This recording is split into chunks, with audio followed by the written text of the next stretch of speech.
filly and mare turf. I remember watching her run at Haydock on her first run of the season back in May, and I was struck by just how much she had grown from 3 to 4 and how large she was. And I know often we don't talk about females and their weight, but I went up and asked Connections, I said, how much does she weigh? They said she's 550 kilos.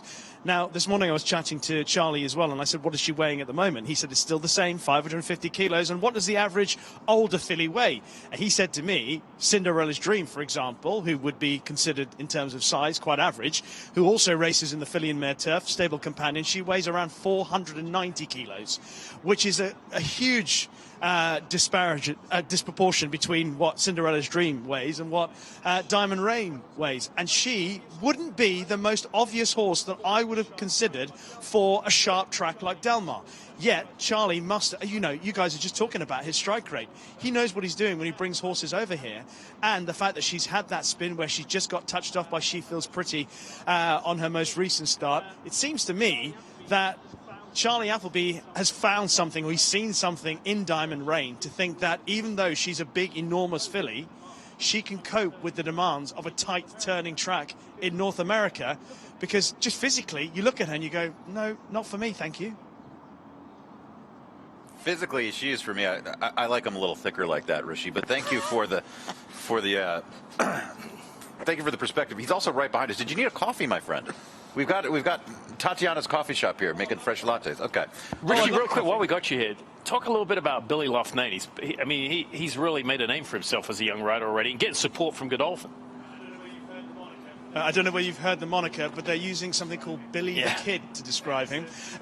In fairness to Billy Loughnane, since he started, his father Mark is a trainer back in the UK, and I remember bumping into Mark at Kempton Racecourse about 2.5 years ago, and Billy was just coming up the ranks, and I said to Mark, I said, what's he like? He said, even though he's my son and I'm biased, he said he's so professional and dedicated already. So when he was 16, 17, he was already into his fitness more than the average 16, 17-year-old apprentice. He was also into his nutrition because he's quite tall. He was really keen on balancing his weight. But above all that, his professional attitude allied to his skill is what's been borne out in the last few years, the last couple of months as well, because he's getting more rides now for Charlie Appleby.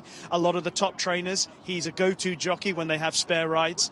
And the breadth of trainers that he now rides for is quite extraordinary, considering he's still so young and establishing himself. Obviously, he's closely associated to George Bowie's stable, which is a stable that is just getting better and better every year.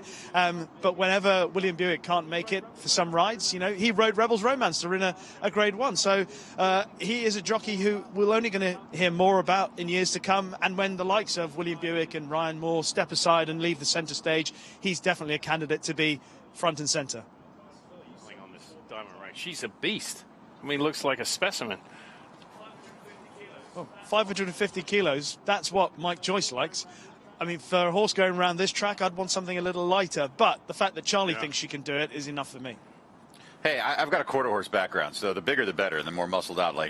She grabs my eye. I'll tell you this, though, Joe, what Rishi was just saying, it's no different in the UK than it is in the US. For a young jockey, success begets success. When you show you can do it, you get more opportunities, and it snowballs. That's why when you're cold, it's really hard to get back going. But once you start going, the success starts following those wins. And what Rishi was saying, too, the dedication that he started doing everything at such a young age, nutrition, working out. You really have to make it a lifestyle to be successful like he is. Well, that is Diamond Rain. Great info from Rishi Persad.